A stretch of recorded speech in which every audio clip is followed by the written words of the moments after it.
Problema 2.10, problema para avaliação do livro Nilson. Então ele pede para que a gente calcule Vs, a potência absorvida por essa fonte, né? Vou colocar aqui já a corrente aqui. A potência fornecida na letra C, a potência fornecida pela fonte de corrente independente, né? Então tá aqui a corrente. Precisaria de uma queda de tensão aqui, né? Uma vez que a fonte de corrente controlada e o resistor de 10 estão em paralelo sob esse potencial AB. A potência fornecida pela fonte, ou melhor, a potência fornecida pela fonte de corrente controlada, pulei aqui a letra C. A letra C seria a potência fornecida pela fonte de corrente independente. Então eu teria a tensão aqui, né? Que pode estar referenciada nesse resistor de 30. E depois a potência total consumida pelos os dois resistores de 10 e de 30. Então vamos lá. Primeiro passo aqui é a gente calcular essa tensão Vs. Então, para que eu calcule a tensão Vs, eu precisaria considerar essa malha, né? E usar uma lei de Kirchhoff das tensões. Tá? Então eu teria aqui Vs menos a tensão no resistor de 30 menos a tensão no resistor de 10 igual a zero. Veja que como ele deu Φ, eu consigo calcular a tensão no resistor de 30,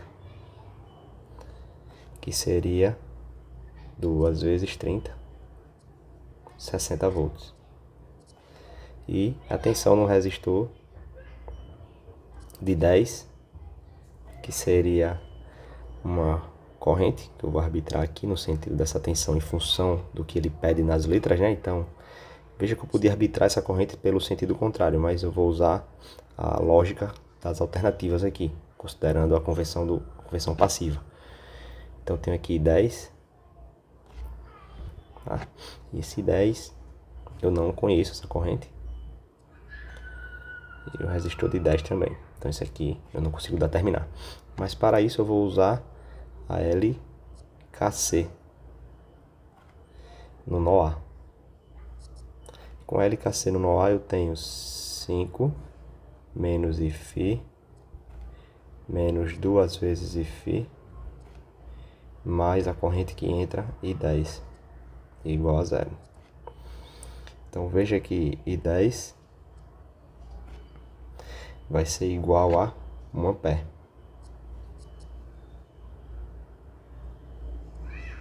1 ampere porque ele dá aqui Φ, tá? 2 amperes, então só é substituir valores. Então isso já me permite calcular a tensão no resistor de 10, que vai ser 10 volts. Consequentemente, eu consigo organizar toda essa expressão em função, né, de V30, da tensão no resistor de 30 e a tensão no resistor de 10, e calcular Vs, que vai ser 70 volts. Então, questão A resolvida. A letra B, ele pede a potência absorvida pela fonte de tensão independente. Então tá aí a potência em Vs, que seria o próprio Vs que a gente acabou de calcular, vezes a corrente nessa fonte. Então, mais uma vez, eu vou recorrer à lei de Kirchhoff das correntes, no nó B agora. E aí eu tenho 2 Φ que entra nesse nó positivo, menos I10,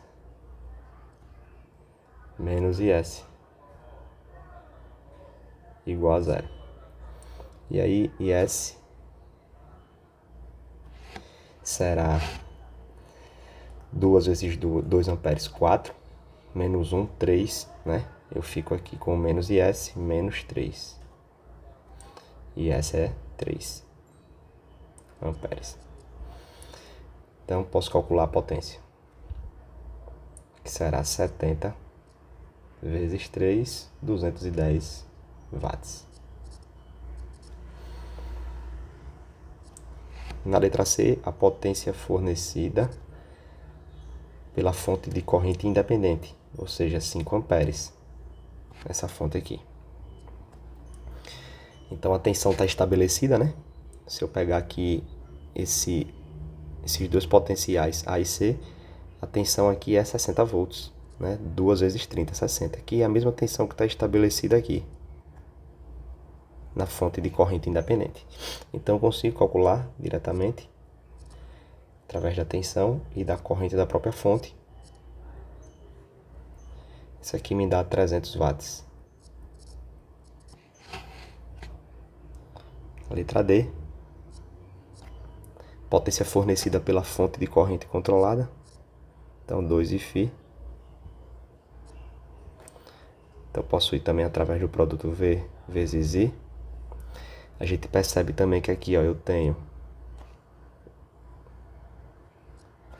o resistor em paralelo com a fonte de corrente, aqui. Então é a mesma tensão. A gente calculou 10 volts, né? Tá aqui, ó. Então eu tenho 10 volts no resistor de 10 vezes 2 vezes Φ. Então a potência nesse elemento será 2 vezes 2, né? A corrente 2 amperes, lembrando aqui, corrente 2 amperes, 40 watts. A letra E, ele pede a potência total consumida nos dois resistores. Então vou por RI quadrado, né? Potência no resistor de 30 será 30 vezes 2 ao quadrado. Isso aqui me dá 120 watts. E no resistor de 10, 10 vezes 1 ao quadrado, 10 watts. Então somando, né, a potência consumida, que me dá 130 watts. Certo? Então a gente pode testar aqui o balanço de potência, né? A absorvida tem que ser igual à potência consumida. Nós temos aqui 130 com 210 absorvida, né? Lembrando que ele dá aqui na questão. Então teria 340. E a fornecida aqui, ó, 300 com 40. 340. Né? Lembrando, né? Utilizando a conversão passiva, a gente sabe quem fornece é negativo. Então tá aqui, quem fornece é negativo, segundo a questão, né? Quem absorve é positivo. Positivo aqui. Então a gente também teria o mesmo resultado, né? Menos 340 mais 340 absorvido igual a zero. Aí a gente verifica a veracidade da questão, tá?